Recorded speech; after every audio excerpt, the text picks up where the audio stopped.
바이든은 어떻게 할 거냐? 제가 볼 때는 트럼프가 했던 것하고는 완전히 다른 전략으로 간다. 그래서 실리콘밸리하고 월스트리트가 배경이기 때문에 아마 바이든 정부의 공력은 금융전쟁부터 시작을 하고 기술전쟁으로 목을 조르는 이런 형국으로 전환이 될 가능성이 대단히 높다고.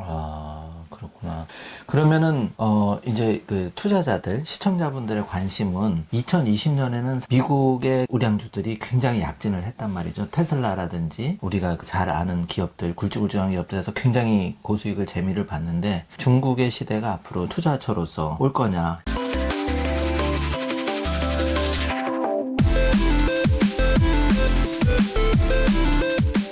안녕하세요. 3일 경제독립TV 경제독립운동가 신동일 소장입니다. 오늘은 중국경제금융연구소 전병서 소장님을 모시고 2021년 새해 투자 전략, 미중 무역 전쟁 알아보는 시간을 갖도록 하겠습니다. 안녕하십니까, 소장님? 안녕하세요. 네. 연말 바쁘신데 출연해 주셔서 감사합니다. 네. 미국의 새로운 바이든 정부가 출범하면서 트럼프 대통령 시절에 미중 무역 전쟁이 격화가 됐었는데 시청자분들이 앞으로 2021년 바이든 정부가 출범하면 과연 어떻게 이제 관계가 될지 많이 궁금해 하시는 거 있거든요. 그런 부분 여쭤보고 싶습니다. 바이든 정부는 뭐 특징을 얘기하자 그러면 네. 트럼프 정부는 이 70대 마초 군단이었다. 네. 그래서 뭐 트럼프 대통령부터 이제 네. 스태프들이 대부분 60, 70대, 뭐 상무부 장관 같은 80대에 이제 그 백인 남성 100%로 구성이 됐다고 하면 네. 지금 그 얘기되고 있는 바이든 정부의 뭐 오늘까지 그 23명의 그 장관급 인사들의 인선을 보면 네. 한마디로 얘기하면 컬러풀이다. 그래서 백인 또 황인종 네. 그리고 이제 그 흑인계 네. 그리고 라틴 아시아계 네. 전부 이제 다 섞여 있는 이런 그대로 그 유나이티드 스테이츠 네. 뭐 그렇게 돼 있고 그 전체 23명 중에서 그 11명인가가 네. 여성입니다. 그래서 그리고 여성들의 나이들이 보면 최연소가 아마 40대고 그래서 70대 그 연령까지 굉장한 다양한 이제 분포로 되어 있는데 그렇게 보면 바이든 정부는 이것은 이제 아마존의 군단이다. 그래서 여성 전사들이 이제 들어왔는데 이것이 이제 어떤 의미냐 그러면 저는 이걸 굉장히 주의 깊게 보고 관심 있게 보는데 70대 마초들이 생각하고 공격하는 이제 방향하고 이 40대부터 70대까지의 다양한 연령의 이제 여성들 이분들이 생각하는 공격의 포인트는 완전히 달라진다. 네. 그래서 그 내년도에 뭐 미중 관계가 이제 굉장히 그 트럼프 때 긴장 관계하고는 다르게 좀 풀어졌으면 좋겠는데 제가 볼 때는 그렇게 낙관하기 어렵다. 오히려 그 여성 파워들이 가진 무서움 아마 그것이 바이든 정부에 나올 가능성이 대단히 높다. 일단은 그렇게 좀 봐야 될 것 같아요. 정말 좋은 말씀이신 것 같은데 트럼프가 2020년하고 굉장히 공격적으로 마초처럼 이렇게 근육질을 자랑했다면 소장님 말씀 굉장히 여성의 섬세함이나 디테일하게 이렇게 할 수도 있다는 점. 그렇습니다. 그래서 네. 그 두 번째로 봐야 되는 것은 그 스폰서죠. 그래서 트럼프 대통령 4년 동안은 보면 농업, 방산, 자동차, 이제 전통산업 이제 이 인더스트리를 위한 정책이 뭐 에브리싱이었다고 봐야 되는데 그 이유는 그 공화당의 텃밭이 바로 그거죠. 네. 그래서 이 바이든 정부의 공략은 완전히 달라질 거라고 보는 이유는 바이든 정부가 이번에 스폰을 받은 걸 보면 트럼프가 한 5억 6억 달러가 안 되는 이제 선거자금 기부금을 받았는데 네. 바이든 대통령은 거의 2배 가까운 10억 달러까지 받았어요. 근데 그것에 이제 주 스폰서가 누구냐 그러면 실리콘밸리하고 월스트리트. 그래서 이제는 아마도 이 트럼프 정부 때는 실리콘밸리의 이익은 전혀 고려되지 않았었어요. 그래서 중국을 이제 그 통신장비나 반도체를 제시한다고 그랬을 때 중국이 가장 큰 타격을 받지만 반대로 미국의 실리콘밸리 기업들은 장비나 재료나 소재나 부품, 소프트웨어를 못 파는 거죠. 그래서 그만큼 손해를 보게 되는데 실리콘밸리의 IT 기업들이 트럼프 대통령이 로비를 했지만 전혀 먹히지 않았습니다. 이 중국에 가지 말고 미국에 공장 지어라 단칼에 거절을 했는데 바이든 정부는 제가 볼 때는 이 로비에 약할 수밖에 없는 실리콘밸리에 이런 배경을 갖고 있다는 거예요. 그래서 어쨌거나 지금 이제 공화당 정부가 보면 최근 2년 동안에 제조업을 기반으로 하는 무역, 소위 말하는 관세 전쟁으로 이 중국을 강하게 압박을 했지만 크게 효과를 못 봤죠. 하웨이를 필두로 하는 기술 제재를 시작을 했는데 이것도 하다가 말았죠. 그래서 두 개 다를 놓고 보더라도 이 트럼프 정부가 바이든 이전에 뭘 끝냈어야 되는데 끝낸 게 하나도 없습니다. 중국이 좌초가 됐냐면 그것도 아니고 그렇다고 보면 트럼프 정부의 이 전략이 성공했냐? 그렇게 놓고 보면 성공보다는 실패 쪽에 조금 기울어져 있죠. 바이든은 어떻게 할 거냐? 제가 볼 때는 트럼프가 했던 것하고는 완전히 다른 전략으로 간다. 그래서 실리콘밸리하고 월스트리트가 배경이기 때문에 아마 바이든 정부의 공략은 금융전쟁부터 시작을 하고 기술전쟁으로 목을 조르는 이런 형국으로 전환이 될 가능성이 대단히 높았고. 그렇구나. 그러면은 이제 그 투자자들, 시청자분들의 관심은 2020년에는 미국의 우량주들이 굉장히 약진을 했단 말이죠. 테슬라라든지 우리가 잘 아는 기업들, 굵직굵직한 기업들에서 굉장히 고수익을 재미를 봤는데 중국의 시대가 앞으로 투자처로서 올 거냐, 이제 이런 관계를 여쭤보고 싶은데요. 경제 회복의 속도나 이제 이런 걸 봐야 되는데 오늘인가요? 렉락의 스트래티지스트가 이제 2021년은 미국이 아니고 중국 쪽으로 포전을 하고 옮겨야 된다.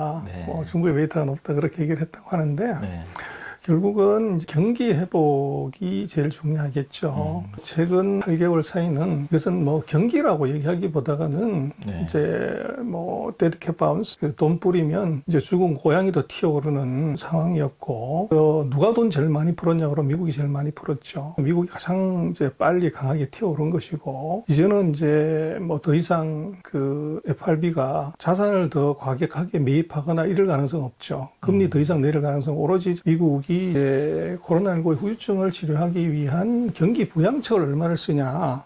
이게 어떻게 보면 데드캣 바운스를 죽은 고양이를 튀어오르게 하는 마지막 스텝에 지금 온 것 같아요.